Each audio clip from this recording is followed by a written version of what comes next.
दिल्ली येथील जंतर मंतर या ठिकाणी शांततापूर्ण पद्धतीनं आंदोलन करणाऱ्या विद्यार्थ्यांना, आंदोलकांना ज्या अमानुष पद्धतीनं लाठीचार्ज करून अश्रुधुराचे नळकांडे फोडून त्यांना मारहाण करण्यात आलेली आहे, या अमानुषतेच्या विरोधात जनतेचा, विद्यार्थ्यांचा, आंदोलकांचा आवाज दाबण्याच्या या अमानुष पद्धतीच्या या कृतीच्या विरोधात महाराष्ट्रातील जनता उतरायला तयार आहे का? महाराष्ट्रातील जनतेला या सगळ्या गोष्टीच्या विरोधात, याच्या निषेधार्थ महाराष्ट्र बंदची हाक द्यावी असं वाटतंय का? हा सवाल वंचित बहुजन आघाडीच्या वतीने आम्ही महाराष्ट्रातील जनतेला विचारत आहोत. वंचित बहुजन आघाडीच्या राज्य कार्यकारिणीच्या वतीने हा सवाल आम्ही विचारत आहोत.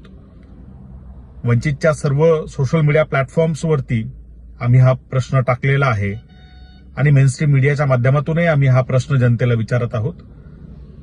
खरंच ही सगळी जी काही अमानुषता आहे ती सहन केली पाहिजे का? ज्या पद्धतीनं विद्यार्थ्यांचं आंदोलन चिरडलं जातंय त्याचे मूकदर्शक आपण बनलं पाहिजे का? की आपण रस्त्यावर उतरलं पाहिजे, आपण महाराष्ट्र बंदची हाक दिली पाहिजे?